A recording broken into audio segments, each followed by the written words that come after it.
ಹರೇ ರಾಮ.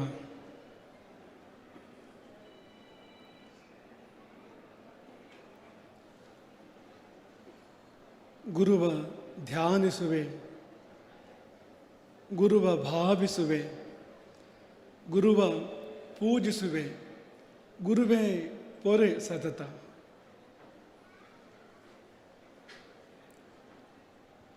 ಕರುಣ ರಸದ ಕೋಡಿ ಬರಿವ ಕಟಾಕ್ಷದ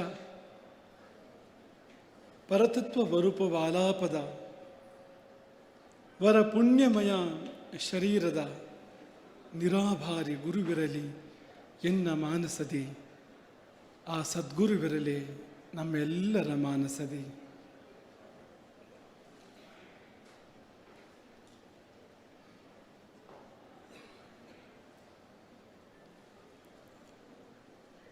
ಆರಂಭದಲ್ಲಿ ಯಾರು ಇದಕ್ಕೆಲ್ಲ ಆರಂಭವೋ ಆ ಪರತತ್ವವನ್ನು ನೆನೆದು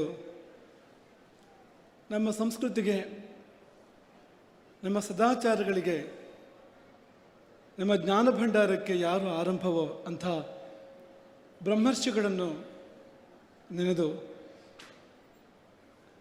ತೃತೀಯ ವಿಶ್ವ ಹವ್ಯಕ ಸಮ್ಮೇಳನದ ಉದ್ಘಾಟನಾ ಕಾರ್ಯಕ್ರಮದ ಅಂಗವಾಗಿ ಆಶೀರ್ವಾದದ ಕೆಲವು ನುಡಿಗಳನ್ನು ಆಡಬಯಸ್ತೇವೆ. ಅದ್ಭುತವಾದ ದೃಶ್ಯ ಕಣ್ಮುಂದೆ ಇದೆ. ಇದನ್ನು ಒಂದೇ ವಾಕ್ಯದಲ್ಲಿ ವರ್ಣನೆ ಮಾಡೋದಾದರೆ, ಸಮಾಜ ಪುರುಷ ಎದ್ದು ಕುಳಿತಿದ್ದಾನೆ. ಹವ್ಯಕ ಸಮಾಜ ಪುರುಷ ಎದ್ದು ಕುಳಿತಿದ್ದಾನೆ. ಯಾವುದೋ ಮೂಲೆಯಿಂದ ಈ ಸಮಾಜದ ಬಂಧು ಭಗಿನಿಯರು ಧಾವಿಸಿ ಇದ್ದ ಕಡೆಗೆ ಬಂದಿದ್ದಾರೆ. ಬರಲಾಗದವರು ಅನೇಕರು ಅವರ ಹೃದಯಗಳನ್ನು ಅವರು ಇಲ್ಲಿಗೆ ಕಳುಹಿಸಿಕೊಟ್ಟಿದ್ದಾರೆ. ಅವರ ಹೃದಯಗಳು ಇಲ್ಲಿವೆ. ಇಲ್ಲಿ ಕಂಡಷ್ಟೇ ಸಂಖ್ಯೆ ಅಲ್ಲ, ಬರುವ ಮನಸ್ಸಿರುವವರ, ಆದರೆ ಬರಲಾಗದವರ ಸಂಖ್ಯೆ ಕೂಡ ತುಂಬ ದೊಡ್ಡದೇ ಇದೆ. ಇದೊಂದು ಸಮುದ್ರ. ಸಮುದ್ರಕ್ಕೆ ಇನ್ನೊಂದು ಪರ್ಯಾಯ ನಾಮ ರತ್ನಾಕರ ಅಂತ. ಸಮುದ್ರ ಅಂದರೆ ಯಾವುದು? ಎಲ್ಲಿ ಬಗೆ ಬಗೆಯ ರತ್ನಗಳು ಲಭ್ಯ ಆಗ್ತವೋ, ಅನರ್ಘ್ಯ ರತ್ನಗಳು, ಅದು ಸಮುದ್ರ. ಈ ಸಮುದ್ರದಲ್ಲಿ ಅನೇಕ ರತ್ನಗಳಿದ್ದಾವೆ. ಅನೇಕ ರತ್ನಗಳು ಸಾಲು ಸಾಲು ಸಾಲು. ಅಂತಹ ಒಂದು ಹೆಮ್ಮೆಯ ಸಮಾಜದ ಒಂದು ಸಮ್ಮೇಳನ 3ನೇ ಬಾರಿಗೆ ಸಂಘಟಿತವಾಗ್ತಾ ಇದೆ. ಸಮ್ಮೇಳನ ಅಂದರೆ ಏನು? ಈಗ ಹವ್ಯಕ ಸಮ್ಮೇಳನ ಇರ್ಬೋದು, ಇನ್ನು ಯಾವುದೇ ಸಮ್ಮೇಳನ ಇರ್ಬೋದು. ಸಮ್ಮೇಳನ ಅನ್ನೋದನ್ನು ನಾವು ಹೇಗೆ ಅರ್ಥೈಸ್ಕೊಳ್ಬಹುದು ಅಂದರೆ, ಅದನ್ನು ಹೀಗೆ ಹೇಳ್ಬೋದು: ನಾನು ಸತ್ತು ನಾವು ಹುಟ್ಟುವುದು. ಎಲ್ಲಿ ನಾನು ಸಾಯ್ತದೆ, ನಾವು ಹುಟ್ಟುತ್ತದೆ, ಅದೇ ಸಮ್ಮೇಳನ.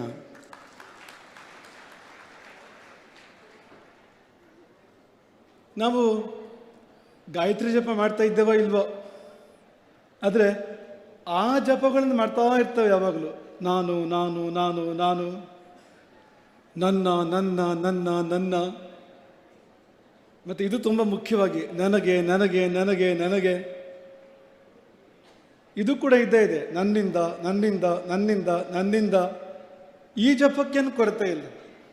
ನಾವು ಎಚ್ಚರವಿದ್ದಷ್ಟು ಕಾಲವೂ ಕೂಡ ಈ ಜಪ, ನಾನು ಜಪ ಮಾಡ್ತಾ ಇರ್ತೇವೆ. ನಾವು ಮಲಗಿ ನಿದ್ರಿಸುವಾಗಲೂ ಕೂಡ ಅದೇ ನಾನು ನಾನು ನಾನು. ಸ್ವಪ್ನದಲ್ಲಿ ಕೂಡ ನಾನು.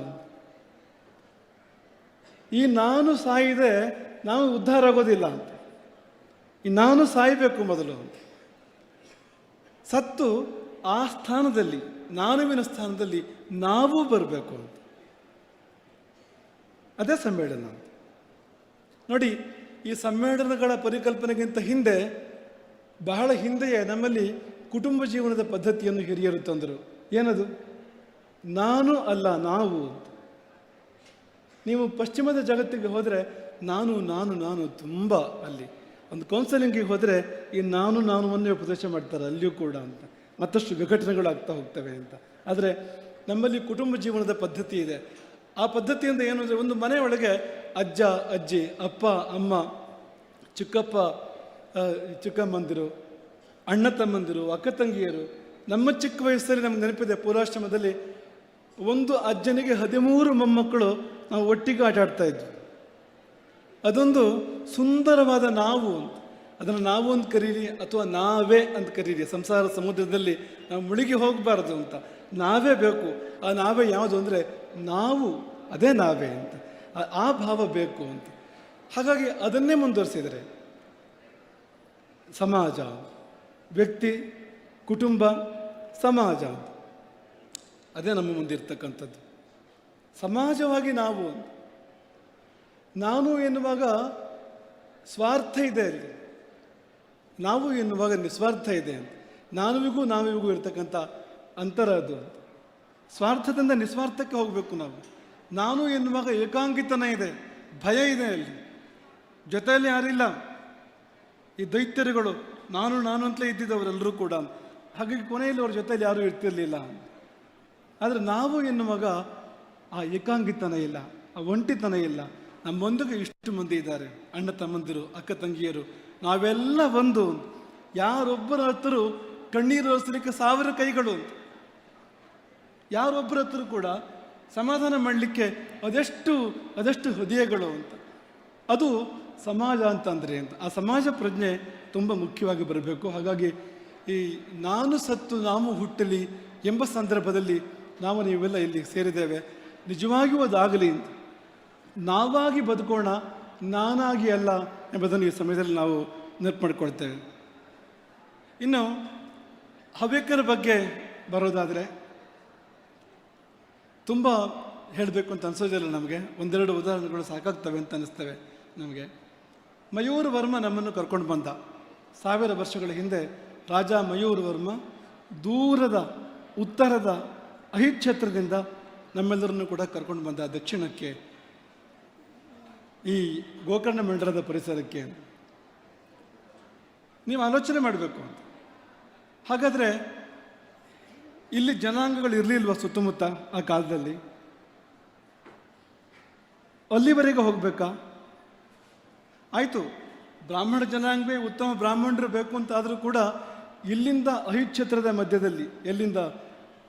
ಉತ್ತರ ಕನ್ನಡದಿಂದ, ಹೈಗುಂದದಿಂದ ಅಂತ ಅಂದ್ಕೊಳ್ಳಿ ನೀವು ಬೇಕಿದ್ರೆ. ಅಲ್ಲಿಂದ ಅಹಿಕ್ಷೇತ್ರದ ಮಧ್ಯದಲ್ಲಿ ಎಲ್ಲೂ ಒಳ್ಳೆ ಬ್ರಾಹ್ಮಣರು ಸಿಗಲಿಲ್ವ ಅವನಿಗೆ? ಇದು ಏನನ್ನು ಸೂಚಿಸ್ತದೆ ಅಂತ? ಇದು ಏನನ್ನು ಸೂಚಿಸ್ತದೆ ಅಂದರೆ ಈ ಜನಾಂಗ ಸರ್ವೋತ್ತಮ ಜನಾಂಗ ಅನ್ನೋದನ್ನು ತೋರಿಸುತ್ತೆ ಇದು ಅಂತ. ಅಂದಿನ ಕಾಲದಲ್ಲಿ ದೇಶದ ಸರ್ವೋತ್ಕೃಷ್ಟ ಜನಾಂಗ, ಬರೇ ಬ್ರಾಹ್ಮಣರಲ್ಲಿ ಮಾತ್ರ ಅಂತಲ್ಲ, ಒಟ್ಟಾರೆಯಾಗಿ ತೆಗೆದುಕೊಂಡರೂ ಕೂಡ ಇಡೀ ದೇಶದಲ್ಲಿ ಸರ್ವೋತ್ಕೃಷ್ಟ ಜನಾಂಗ. ಇಲ್ಲದೇ ಇದ್ದರೆ ಅದು ಎಂಥ ಒಂದು ಪ್ರಯತ್ನ ಅದು ಅಂತ. ಎಲ್ಲಿಯ ಕರ್ನಾಟಕದ ಉತ್ತರ ಕನ್ನಡ, ಎಲ್ಲಿಯ ಉತ್ತರ ಪ್ರದೇಶದ ಅಹಿಕ್ಷೇತ್ರ, ಇಲ್ಲಿಂದ ಅಲ್ಲಿಗೆ ಡಾಕ್ಟರ್ ಗಿರಿಧರ ಆರಂಭದಲ್ಲಿ ಹೇಳಿದ ಹಾಗೆ ಅದೆಲ್ಲ ಸೋಷಿಯಲ್ ಮೀಡಿಯಾ ಇಲ್ಲದೆ ಇರುವ ಕಾಲ, ಫೋನ್ ಇಲ್ಲದೆ ಇರೋ ಕಾಲ, ಈ ಥರದ ವಾಹನಗಳಿಲ್ಲದೆ ಇರುವಂಥ ಕಾಲದಲ್ಲಿ ಅಲ್ಲಿಗೆ ಹೋಗಿ ಒಂದು ಬ್ರಾಹ್ಮಣ ಕುಟುಂಬಗಳನ್ನು ಅಲ್ಲಿಂದ ಇಲ್ಲಿಗೆ ಕರ್ಕೊಂಡು ಬರಬೇಕು ಅಂದರೆ ನಾವು ಏನು ತಳಿಯಾಗಿರಬೇಕು ಅಂತ, ಎಂಥ ತಳಿಯಾಗಿರಬೇಕು ನಾವು ಅಂತ, ಎಂಥ ಉತ್ಕೃಷ್ಟ ಜನಾಂಗ ಆಗಿರಬೇಕು ಅಂತ, ಇದನ್ನು ನಾವು ಆಲೋಚನೆ ಮಾಡಬೇಕು ಅಂತ. ಒಂದೇ ಮಾತಲ್ಲಿ ಹೇಳೋದಾದರೆ ಅಂದಿನ ಕಾಲದ ದೇಶದ ಸರ್ವೋತ್ತಮ ಜನಾಂಗ, ಸರ್ವೋತ್ತಮ ಜನಸಮುದಾಯ ಅದಾಗಿತ್ತು ಅನ್ನೋದನ್ನು ನಾವು ಘಂಟಾಘೋಷವಾಗಿ ಸಾರಬಹುದು ಅಂತ ಹೆಮ್ಮೆ, ಹಿರಿತನ ಇದೆ ನಮಗೆ. ಇವತ್ತಿಗೂ ಹಾಗೇ ಇದೆ ಅದು. ಇವತ್ತಿಗೂ ಈಗ ತಾನೇ ಒಂದು ಚೀಟಿ ಓದ್ತಾ ಇದ್ವು, ಒಂದು ಕನ್ನಡ ಪತ್ರಿಕೋದ್ಯಮ ಹವ್ಯಕಮಯ ಅಂತ ಒಂದು ಚೀಟಿ. ಈಗಾಗಲೇ ಈ ಬಗ್ಗೆ ಮಾತುಗಳು ಬಂದಿದ್ದಾವೆ. ವಿಶ್ವವಾಣಿ ವಿಶ್ವೇಶ್ವರ ಭಟ್ ನಮ್ಮ ಜೊತೆ, ನಮ್ಮ ಪಕ್ಕದಲ್ಲೇ ಇದ್ದಾರೆ, ಇಲ್ಲೇ ಇದ್ದಾರೆ, ಯಾವಾಗಲೂ ಜೊತೆಗಿರುವಂಥವ್ರು. ಪ್ರಜಾವಾಣಿ ರವೀಂದ್ರ ಭಟ್, ವಿಜಯವಾಣಿ ರವಿಶಂಕರ್ ಭಟ್, ಸಂಯುಕ್ತ ಕರ್ನಾಟಕ ಮಹಾಬಲೇಶ್ವರ ಭಟ್, ಹೊಸದಿಗಂತ ವಿನಾಯಕ್ ಭಟ್ ನಮ್ಮಿದ್ರೆ ಇಲ್ಲೇ ಮೊದಲನೇ ಸಾಲಲ್ಲಿ ನೋಡ್ತಾ ಇದ್ದೇವೆ. ಕನ್ನಡಪ್ರಭ ರವಿ ಹೆಗಡೆ. ಏನಿದು? ಈ ಕರ್ನಾಟಕ ರಾಜ್ಯದಲ್ಲಿ 6 ಕೋಟಿಗಿಂತ ಹೆಚ್ಚು ಜನ ಇದ್ದಾರೆ ನೋಡಿ ಅಂತ. ಈ 6 ಕೋಟಿಗಿಂತ ಹೆಚ್ಚು ಜನರಲ್ಲಿ ಈ 6-8 ಮುಖ್ಯ ಪತ್ರಗಳಿಗೆ ಸಂಪಾದಕರಾಗಲಿಕ್ಕೆ ಬೇರೆ ಯಾರೂ ಸಿಗಲಿಲ್ವಾ? ಬೇರೆ ಯಾರೂ ಇಲ್ವಾ?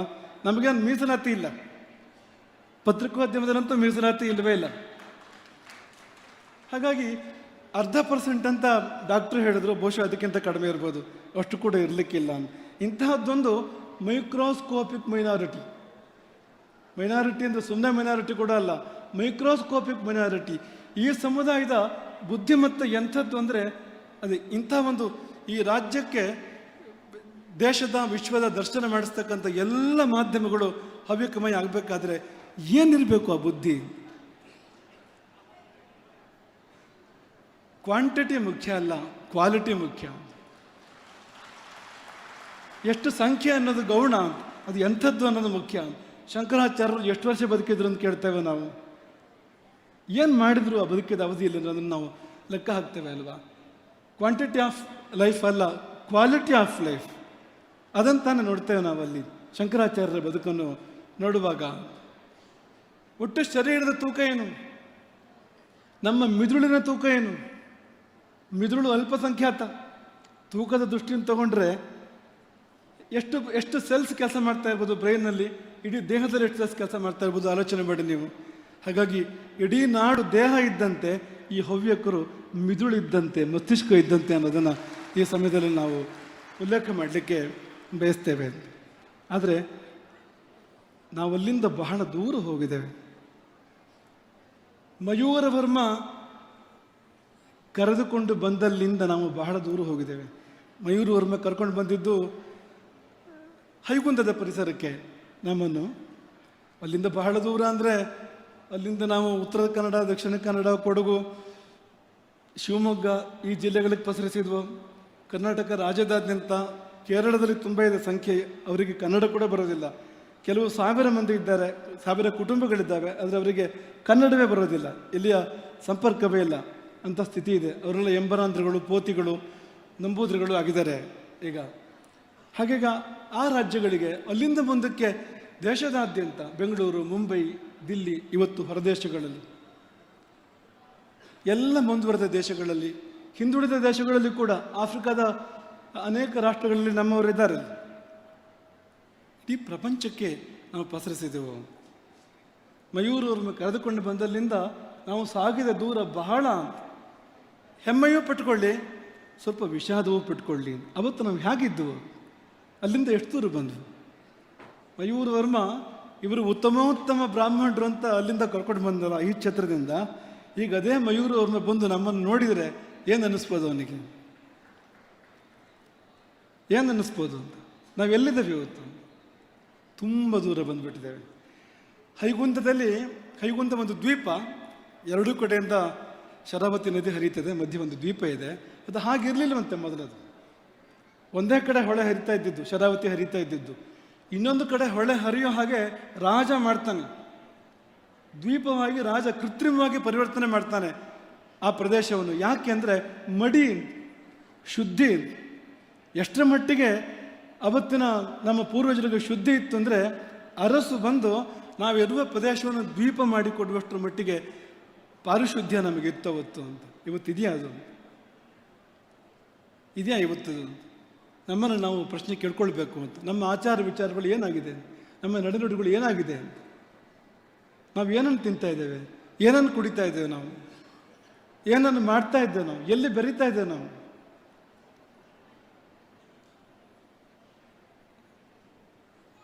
ತುಂಬ ದೂರ ಹೋಗಿದೆ. ನಾವು ಎಷ್ಟು ದೂರ ಹೋಗಿದ್ದೇವೆ ಅಂದರೆ ನಮಗೇ ನಮ್ಮ ಗುರುತು ಸಿಗೋದಷ್ಟು, ಅಷ್ಟು ದೂರ ನಾವು ಹೋಗಿದ್ದೇವೆ.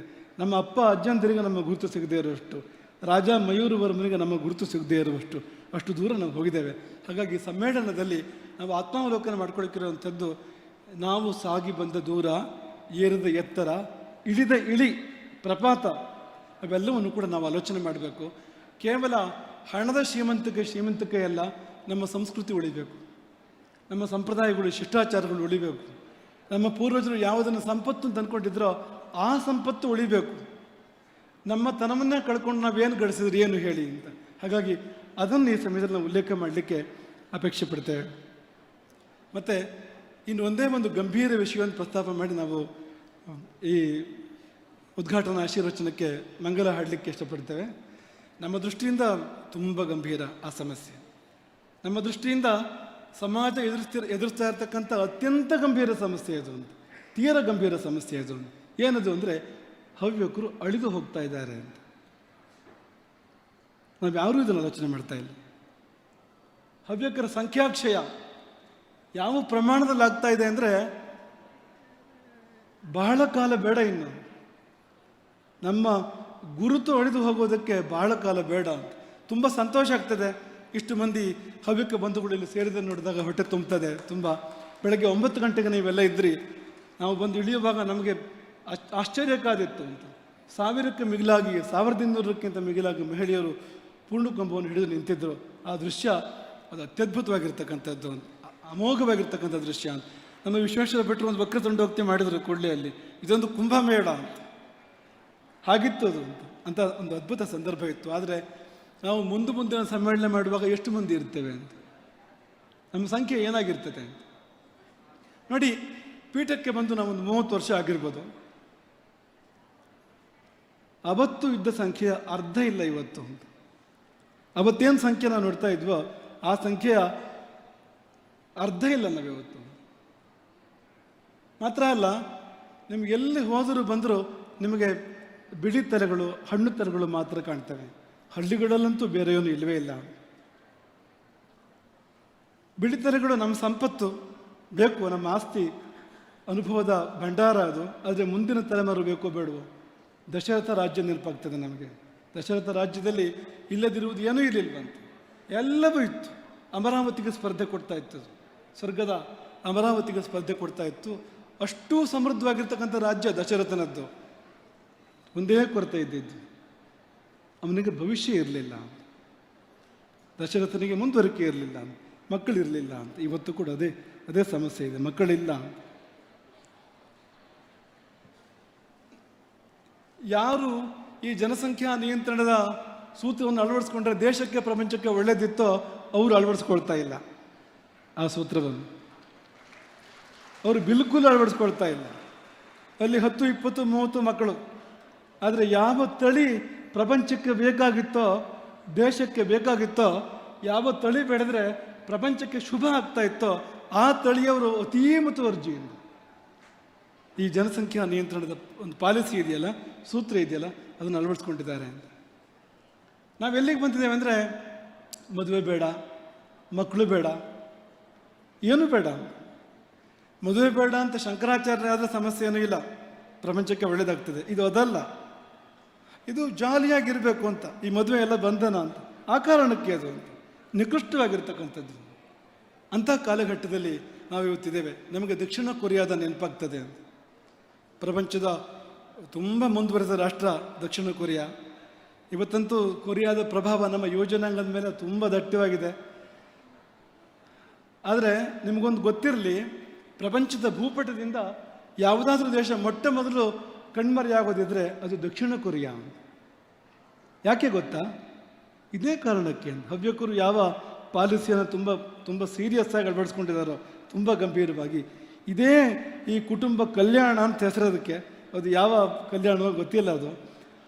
ಅದರ ಪರಿಣಾಮ ಏನು ಅಂದರೆ, ಒಂದು ಕಾಲದಲ್ಲಿ ತುಂಬ ಕ್ಷಿಪ್ರವಾಗಿ ಜನಸಂಖ್ಯೆ ವೃದ್ಧಿ ಆಗ್ತಾ ಇದ್ದಿದ್ದು ಅದು ಅಲ್ಲಿಂದಲ್ಲಿಗೆ ಬಂದು ಇಳಿದು ಹಿಂದೆ ಸರ್ಕಾರ ಜನಸಂಖ್ಯಾ ನಿಯಂತ್ರಣಕ್ಕೆ ಪ್ರೋತ್ಸಾಹ ಕೊಡ್ತಾ ಇದ್ದದ್ದು. ಇವತ್ತು ದಕ್ಷಿಣ ಕೊರಿಯಾದಲ್ಲಿ ಅಲ್ಲಿ ಮಕ್ಕಳನ್ನು ಪಡ್ಕೊಂಡ್ರೆ ತುಂಬ ಅದಕ್ಕೆ ಇನ್ಸೆಂಟಿವ್ಸ್ ಇದೆ. ಮಕ್ಕಳಾದರೆ ಅದಕ್ಕೆ ತುಂಬ ಸವಲತ್ತುಗಳನ್ನು ಕೊಡ್ತಾರೆ ಅವರು. ಆದರೆ ಮಕ್ಕಳಾಗ್ತಾ ಇಲ್ಲ. ಯಾಕೆಂದರೆ ಸಮಾಜದ ಮನಸ್ಸನ್ನು ಒಂದ್ಸರಿ ತಿದ್ದಿಬಿಟ್ರೆ, ಮಕ್ಕಳು ಬೇಡ ಅನ್ನೋ ತಿದ್ದಿಬಿಟ್ರೆ ವಾಪಸ್ ತರೋದು ಕಷ್ಟ ಇದೆ ಅದನ್ನು ಅಂತ. ಯಾವ ಸವಲತ್ತು ಕೊಟ್ಟರು ಕೂಡ ತಾಯಂದಿರಾಗೋಕ್ಕೆ ಇಷ್ಟ ಇಲ್ಲ, ತಂದೆಯಂದ್ರಾಗೋಕ್ಕೆ ಇಷ್ಟ ಇಲ್ಲ. ಯಾಕೆ ನಮಗಿದು ಸುಮ್ಮನೆ ಬರ್ಡನ್ ಅಂತ. ಆ ಮಕ್ಕಳು ಅಂದರೆ ಒಂದು ಖುಷಿ ಅಂತ ಇತ್ತಲ್ಲ, ಒಂದು ದೇವರು ಅಂತ ಇತ್ತಲ್ಲ, ಆ ಸ್ಥಾನದಲ್ಲಿ ಅದೊಂದು ಬರ್ಡನ್ ಅನ್ನುವಂಥ ಒಂದು ಭಾವನೆ ಅದು ಬಂದಿದ್ದರ ಫಲವಾಗಿ ಸರ್ಕಾರದ ಅಗಾಧ ಪ್ರಯತ್ನದ ಫಲವಾಗಿ ಕೂಡ ಕುಸಿತಾ ಹೋಗ್ತಾ ಇದೆ ದಕ್ಷಿಣ ಕೊರಿಯಾದ ಜನಸಂಖ್ಯೆ. ಹಾಗೆ ಇಲ್ಲೂ ಕೂಡ ಹವ್ಯಕರಲ್ಲಿ ಕೂಡ ಅದೇ ಆಗ್ತಾ ಇರುವಂಥದ್ದು. 2 ಮಕ್ಕಳಿದ್ದರೆ, ತಂದೆ ತಾಯಿಗೆ 2 ಮಕ್ಕಳಿದ್ದರೆ ಅದು ಅಲ್ಲಿಂದಲ್ಲಿಗೆ ಆಗೋದಿಲ್ಲ ಮುಂದಿನ ಪೀಳಿಗೆ. ಯಾಕೆಂದರೆ 2 ಮಕ್ಕಳು ಬದುಕ್ತಾರೆ ಅಂತಿಲ್ಲ, 2 ಮಕ್ಕಳಿಗೂ ಮದುವೆ ಆಗತ್ತೆ ಅಂತಿಲ್ಲ, 2 ಮಕ್ಕಳಿಗೂ ಮಕ್ಕಳಾಗ್ತವೆ ಅಂತಿಲ್ಲ. ಹಾಗಾಗಿ 2 ಅನ್ನೋದು, ಗಂಡ ಹೆಂಡತಿ ಇಬ್ಬರಿಗೆ 2 ಮಕ್ಕಳು ಅನ್ನೋದು ಸಮಾಜವನ್ನು ಅಲ್ಲಿಂದಲಿಗೆ ಇಡುತ್ತೆ ಅಂತಿಲ್ಲ. ಆದರೆ 2 ಹೋಗಲಿ, 1 ಇಲ್ಲ. ಇವತ್ತು ಈ ಸರ್ಕಾರದ ಯಾವ ಪಾಲಿಸಿ ಕೂಡ ಅಗತ್ಯ ಇಲ್ಲ, ಮೆಂಟಾಲಿಟಿ ಆಗಿದೆ ಅಂತ. ನಾವು ಎಷ್ಟೋ ತಂದೆ ತಾಯಂದ್ರ ಬಳಿ ಮಾತಾಡುವಾಗ ಒಂದೇ ಸಾಕಾಗಿದೆ, ಇನ್ನೊಂದು ಬೇಡ. ಯಾಕಿಂತ ಮನಸ್ಸು ಬಂತು? ನಿಮ್ಮ ಅಪ್ಪ ಅಮ್ಮನಿಗೆ ಇದೇ ಮನಸ್ಸಾಗಿದ್ರೆ ನೀವು ಹುಡ್ತಿದ್ರ ಅಂತ. ಇದೇ ಮನಸ್ಥಿತಿ ನಿಮ್ಮ ತಂದೆ ತಾಯಂದ್ರಿಗೆ ಇದ್ದಿದ್ರೆ ನೀವೆಲ್ಲಿರ್ತಿದ್ರಿ ಇವತ್ತು? ಮಕ್ಕಳು ಸಂಪತ್ತು. ನಮಗೆ ಒಂದು ಅಭಿಯಾನವನ್ನು ಮಾಡ್ತಾಯಿದ್ವಿ, ನಿಮಗೆಲ್ಲ ಗೊತ್ತೇ ಇದೆ. ಅಪರೂಪದ ಭಾರತದ ಗೋತಳಿಗಳನ್ನು ಉಳಿಸುವಂಥ ಅಭಿಯಾನ ಮಾಡ್ತಾಯಿದ್ವು. ಆದರೆ ಇವತ್ತು ಅನ್ನಿಸ್ತದೆ ನಮಗೆ ಅಪರೂಪದ ಈ ಹವ್ಯಕ ತಳಿ ಉಳಿಸ್ತಕ್ಕಂಥ ಅಭಿಯಾನ ಮಾಡುವಂಥ ಸಂದರ್ಭ ಬಂದಿದೆ ಇವತ್ತು ಅಂತ. ನೀವೆಲ್ಲ ಹೇಗೆ ತಗೋತೀರೋ ಗೊತ್ತಿಲ್ಲ ನಮ್ಮ ಈ ಮಾತುಗಳನ್ನು. ಇದು ಗೊಡ್ಡು ಅಂತ ನೀವು ಕರಿಬೋದು, ಇದು ಹಿಂದುವರೆದ ಮನಸ್ಥಿತಿ ಅಂತ ಕೂಡ ನೀವು ಹೇಳ್ಬೋದು, ನಮ್ಮನ್ನು ತಮಾಷೆ ಮಾಡ್ಬೋದು ನೀವು. ಅನೇಕರು ಸೋಕಾಲ್ಡ್ ಯಾರು ಮುಂದುವರೆದವರು ಇರ್ತಾರೆ, ತಮಾಷೆ ಕೂಡ ಮಾಡ್ಬೋದು, ಮಾಡ್ಕೊಳ್ಳಿ, ಏನೂ ತೊಂದರೆ ಇಲ್ಲ. ಆದರೆ ಮಕ್ಕಳು ಬೇಕು. ಕಂಚಿ ಪರಮಾಚಾರ್ಯರು ವೀರಮಾತ ಅಂತ ಒಂದು ಪ್ರಶಸ್ತಿ ಕೊಟ್ಟು ಸನ್ಮಾನ ಮಾಡ್ತಾಯಿದ್ರು. ಅನೇಕ ಮಕ್ಕಳನ್ನು ಹೆತ್ತ ತಾಯಿಗೆ ಕಂಚಿ ಪರಮಾಚಾರ್ಯರು, ನಡೆದಾಡುವ ದೇವರು ಅಂತ ಅವ್ರನ್ನ ಜನ ಕರೀತಾ ಇದ್ರು, ಅವರು ವೀರಮಾತ ಅನ್ನೋ ಪ್ರಶಸ್ತಿ ಕೊಟ್ಟು ಸನ್ಮಾನ ಮಾಡ್ತಾಯಿದ್ರು ಕಂಚಿ ಮಠದಲ್ಲಿ. ನಮಗೂ ಅದನ್ನು ಮಾಡೋ ಮನಸ್ಸಿದೆ, ನಮ್ಮ ಮಠದಲ್ಲಿ ನಮಗೂ ಅದನ್ನು ಮಾಡೋ ಮನಸ್ಸಿದೆ. 3 ಮಕ್ಕಳಿದ್ರೆ ನೀವು ಈ ಸನ್ಮಾನಕ್ಕೆ ಅರ್ಹರಾಗ್ತೀರಿ ನಮ್ಮಿಂದ. 5 ಮಕ್ಕಳಿದ್ದರೆ ಧನ್ಯ ಜನನೇ ಉಳ್ಳುವಂತ. ಆದರೆ 5 ಮಕ್ಕಳಿರೋರು ನಮ್ಗೆ ಗೊತ್ತಿಲ್ಲ, ಇಡೀ ಸಭಾಂಗಣದಲ್ಲಿ ಯಾರಾದರೂ ಒಬ್ಬರಿಬ್ಬರು ಕೂಡ ಇರಲಿಕ್ಕಿಲ್ಲ ಅಂತ. ಹಳೆ ತಲೆಮಾರಲ್ಲಿ ಇರ್ಬೋದು, ಹೊಸ ತಲೆಮಾರಲ್ಲಿಲ್ಲ ಅಂತ. ಮಂತ್ರಗಳನ್ನೇ ತಿದ್ದಲಾಗಿದೆ. ಬಹುಪುತ್ರ ಲಾಭಂ ಅನ್ನೋ ಮಂತ್ರದ ಶಬ್ದ ಇದೆಯಲ್ಲ, ಇವತ್ತು ಪುರೋಹಿತರಿಗೆ ಆ ಶಬ್ದ ಹೇಳೋಕ್ಕೆ ಧೈರ್ಯ ಇಲ್ಲ. ಆ ಮಂತ್ರವನ್ನು ತಿದ್ದುಬಿಟ್ಟಿದ್ದಾರೆ, ಬಹುಕೀರ್ತಿ ಲಾಭಂ ಅಂತ. ಬಹುಪುತ್ರ ಲಾಭಂ ಅನ್ನೋ ಶಬ್ದ ಆಶೀರ್ವಾದದ ಮಂತ್ರದ ಅಂಗವಾಗಿ ಬರ್ತಕ್ಕಂಥದ್ದು, ಅದು ಬಹುಕೀರ್ತಿ ಲಾಭಂ ಆಗಿದೆ. ಇವತ್ತು ಮಂತ್ರಗಳನ್ನು ತಿದ್ದುವ ಪ್ರಶ್ನೆ ಇಲ್ಲ. ಈಗ ಅಗ್ನಿಮೇಳೆ ಪುರೋಹಿತನ ಪ್ರಾರಂಭ ಆಗುತ್ತೆ ಋಗ್ವೇದ, ಅದನ್ನು ವನ್ನಿ ಮೇಳೆ ಅಂತ ಮಾಡೋ ಹಾಗಿಲ್ಲ. ಅದೇ ಅರ್ಥದ ಇನ್ನೊಂದು ಶಬ್ದ ವನ್ನಿ ಅಂತ ಅನ್ನೋದು. ಯಾಕೆಂದರೆ ಅಕ್ಷರ ಹಾಗೇ ಇರಬೇಕು ವೇದ ಅಂತಂದರೆ, ಸ್ವರ ಹಾಗೇ ಇರಬೇಕು, ತಿದ್ದು ಹಾಗಿಲ್ಲ, ವ್ಯತ್ಯಾಸ ಮಾಡೋ ಹಾಗಿಲ್ಲ. ಆದರೆ ಇವತ್ತು ನಮ್ಮ ವೈದಿಕರು ಶಬ್ದವನ್ನೇ ತಿದ್ದಿ ಬಹುಪುತ್ರ ಲಾಭಂ ಅಂತಿರೋದಲ್ಲಿ ಬಹುಕೀರ್ತಿ ಲಾಭಂ ಅಂತ ಮಾಡಿದ್ದಾರೆ ಅಂತ. ಯಾಕೆಂದರೆ ನೀವು ಹೇಗಿದ್ದೀರೋ ಅವರು ಹಾಗಿರ್ತಾರೆ ಅಂತ, ಅವರಿಗೆ ಭಯ ಇದೆ ಅಂತ. ಬಹುಪುತ್ರ ಲಾಭಂ ಆಶೀರ್ವಾದ ಮಾಡೋಕ್ಕೆ ಭಯ ಇದೆ ಅವರಿಗೆ ಅಂತ. ಆದರೆ ನಮಗೆ ಯಾವ ಭಯವೂ ಇಲ್ಲ. ನಾವು ನಿಮ್ಗೆ ಒಂದೇ ಮಾತನ್ನು ಹೇಳಕ್ಕೆ ಇಷ್ಟಪಡ್ತೇವೆ, ನಿಮಗೆ ಮಕ್ಕಳು ಬೇಡವಾದರೆ ಪರವಾಗಿಲ್ಲ, ನೀವು 3ನೇ ಮಗು ಪಡ್ಕೊಳ್ಳಿ. ಆ 3ನೇ ಮಗುವಿನ ಜವಾಬ್ದಾರಿ ರಾಮಚಂದ್ರಾಪುರ ಮಠದ್ದು. 3, 4, 5ನೇ ಮಕ್ಕಳನ್ನ ನೀವು ಪಡ್ಕೊಳ್ಳೋದಾದರೆ, ನೀವು ನಗ್ತಾ ಇದ್ದೀರಿ ಗೊತ್ತು ನಮಗೀಗ. ಆ ಮಕ್ಕಳನ್ನ ಪಡ್ಕೊಳ್ಳೋದಾದರೆ ನಿಮ್ಮ ಮಕ್ಕಳ ವಿದ್ಯಾಭ್ಯಾಸ, ನಿಮ್ಮ ಮಕ್ಕಳ ಉದ್ಯೋಗ, ನಿಮ್ಮ ಮಕ್ಕಳು ಒಂದು ಸ್ಥಿತಿಗೆ ಬರುವಂಥ ಎಲ್ಲವೂ ಕೂಡ ನಿಮ್ಮ ಮಕ್ಕಳಿಗೆ ನಾವೇ ತಾಯಿ ತಂದೆ ಆಗ್ತೇವೆ, ಮಠನೇ ತಾಯಿ ತಂದೆ ಆಗ್ತದೆ. ಮಕ್ಕಳನ್ನು ಪಡ್ಕೊಳ್ಳಿ. ಎಷ್ಟೋ ಮನೆಗಳು ಬಾಗಿಲು ಮುಚ್ಚಿದಾಗ, ನೀವು ಹಳ್ಳಿಗಳಿಗೆ ಹೋದರೆ ಎಷ್ಟೆಷ್ಟೋ ಪರಂಪರೆಗಳು ಮುಗಿದಿದ್ದಾವೆ. ಆದರೆ ನಾವು ಯಾರೂ ಯೋಚನೆ ಮಾಡ್ತಾ ಇಲ್ಲ ಅಂತ,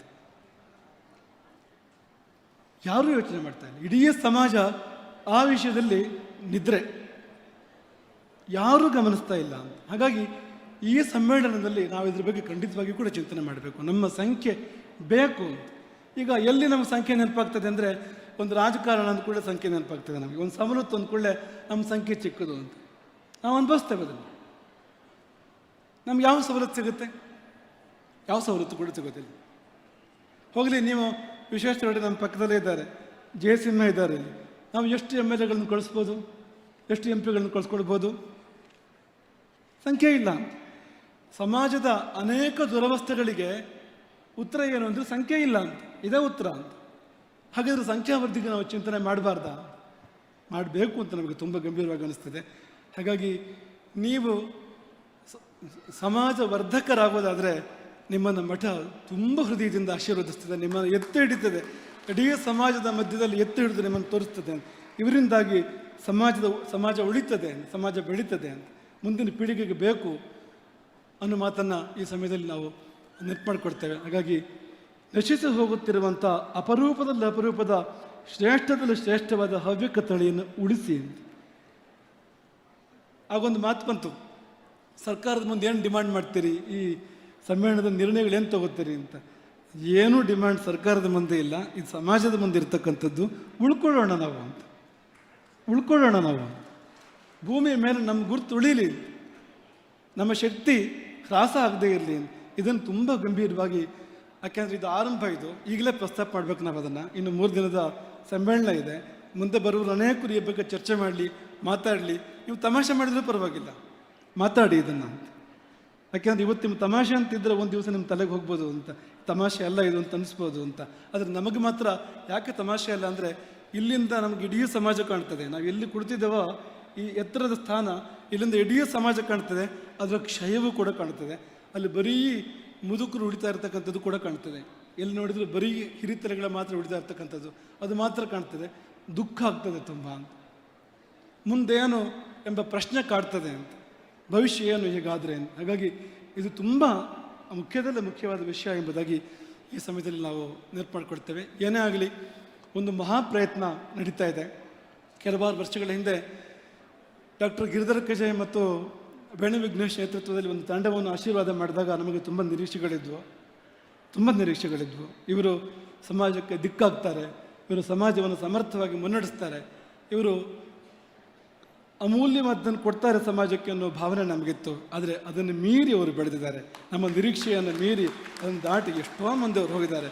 ಈ ಸಮ್ಮೇಳನಗಳು ಅದಕ್ಕೆ ಪ್ರತ್ಯಕ್ಷ ದೃಷ್ಟಾಂತಗಳು ಎಂಬುದಾಗಿ ನಾವು ಹೇಳಲಿಕ್ಕೆ ಇಷ್ಟಪಡ್ತೇವೆ. ಇದರ ಹಿಂದೆ ಅದ್ಭುತವಾಗಿರುವಂಥ ಶ್ರಮ ಇದೆ ಮತ್ತು ಧೈರ್ಯ ಕೂಡ ಇದೆ. ಈ ಸಮ್ಮೇಳನ ಮಾಡಬೇಕಾದ್ರೆ ತುಂಬ ಧೈರ್ಯ ಬೇಕು, ತುಂಬ ಶ್ರಮವೂ ಬೇಕು. ಅವರು ಎಷ್ಟು ನಿದ್ದೆಗೆಟ್ಟರೋ, ಎಷ್ಟು ತ್ಯಾಗ ಮಾಡಿದರೋ, ತಮ್ಮ ಪ್ರೊಫೆಷನನ್ನು ಏನು ತ್ಯಾಗ ಮಾಡಿದರೋ ಅದು ಅವರಿಗೆ ಗೊತ್ತದು ಮತ್ತು ಆ ತಂಡಕ್ಕೆ ಗೊತ್ತು ಅಂತ. ಆದರೆ ದೊಡ್ಡ ಪ್ರಯತ್ನವೊಂದನ್ನು ಮಾಡಿದ್ದಾರೆ. ಇಡೀ ಪ್ರಪಂಚದ ಹವ್ಯಕರನ್ನು ಒಂದುಗೂಡಿಸ್ತಕ್ಕಂಥ, ಒಂದು ಮೈದಾನದಲ್ಲಿ ತರ್ತಕ್ಕಂಥ ಮಹಾಪ್ರಯತ್ನವನ್ನು ಮಾಡಿದ್ದಾರೆ. ಅವರಿಗೆ ನಾವು ತುಂಬ ಆಶೀರ್ವಾದ ಮಾಡ್ತೇವೆ. ಎಷ್ಟು ಮಾಡಿದರೂ ಸಾಲದು, ನೀವು ಆಶೀರ್ವಾದ ಮಾಡಿ ಅವರಿಗೆ ಸಾಥ್ ಕೊಡಿ. ಸಮಾಜ ಕಟ್ಟುವಲ್ಲಿ ಸಾಥ್ ಕೊಡಿ, ಜೊತೆಗಿರಿ. ನಿಮ್ಮ ಶಕ್ತಿ ಅವ್ರ ಶಕ್ತಿ ಜೊತೆಗೆ ಸೇರಿದರೆ ಅಸಾಧ್ಯವಾದ್ದನ್ನು, ಅದ್ಭುತವಾದ್ದನ್ನು ಸಾಧನೆ ಮಾಡ್ಬೋದು ಎಂಬುದಾಗಿ ಈ ಸಮಯದಲ್ಲಿ ನೆನಪು ಮಾಡಿಕೊಳ್ತೇವೆ. ಮತ್ತು ಕೊನೆಯಲ್ಲಿ ಎಷ್ಟೇ ಇರಲಿ ಸಂಖ್ಯೆ, ಇದ್ದಷ್ಟು ಮಂದಿ ಒಂದಾಗಿರಲಿ ಮತ್ತು ಸರಿಯಾದ ದಾರಿಯಲ್ಲಿ ಇರಲಿ. ನಾವಿದ್ದಷ್ಟು ಮಂದಿ, ಯಾಕೆಂದರೆ ನಮಗಷ್ಟು ಶಕ್ತಿ ಇದೆ. ನಾವು ಒಪಿನಿಯನ್ ಮೇಕರ್ಸ್, ನಿಜ. ಈಗ ನಮ್ಮದೇ ವೋಟ್ ತುಂಬ ಕಡಿಮೆ ಇರ್ಬೋದು, ಆದರೆ ಒಪಿನಿಯನ್ ಫಾರ್ಮ್ ಮಾಡೋಕ್ಕೆ ಹೊರಟ್ರೆ ಇಡೀ ಸಮಾಜ ಬದಲಾಯಿಸೋ ಚೈತನ್ಯ ನಮಗಿದೆ. ಇಡೀ ಸಮಾಜಕ್ಕೆ ಬುದ್ಧಿಯಾಗಿ ಕೆಲಸ ಮಾಡ್ತಕ್ಕಂಥ ಚೈತನ್ಯ ನಮಗಿದೆ ಅಂತ.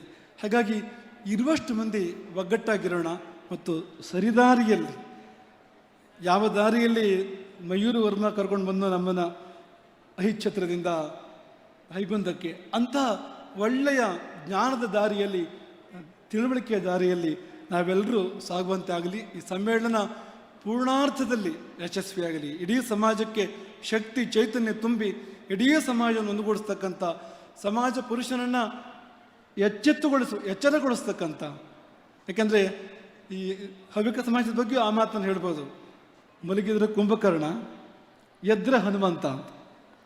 ಸಮಾಜ ಹೇಗೆ ಅಂದರೆ ಮಲಗಿದ್ರೆ ಎಚ್ಚರಿಕೆ ಆಗೋದಿಲ್ಲ ಅಂತ ಕುಂಭಕರ್ಣ, ಎದ್ದರೆ ಏನು ಬೇಕಾದ್ರೂ ಸಾಧನೆ ಮಾಡ್ತಾರೆ ಹನುಮಂತ ಅಂತ ಸಮಾಜ ಇದು. ಹಾಗಾಗಿ ಸಮಾಜವನ್ನು ಎಚ್ಚರಗೊಳಿಸ್ತಕ್ಕಂಥ ಕಾರ್ಯದಲ್ಲಿ ಈ ಸಮ್ಮೇಳನ ಪೂರ್ಣವಾಗಿ ಸಫಲವಾಗಲಿ ಎಂಬುದಾಗಿ ಈ ಸಮಯದಲ್ಲಿ ಹಾರೈಸಿ, ನಮ್ಮ ಆರಾಧ್ಯ ದೇವತೆಗಳನ್ನು ಮನಸಾರೆ ಸಂಪ್ರಾರ್ಥಿಸಿ ಈ ಸಮುದಾಯವನ್ನು ಹರಸಿ, ಈ ಸಮುದಾಯವನ್ನು ಶಾಶ್ವತವಾಗಿ ಸುಖವಾಗಿ ಇಡಿ.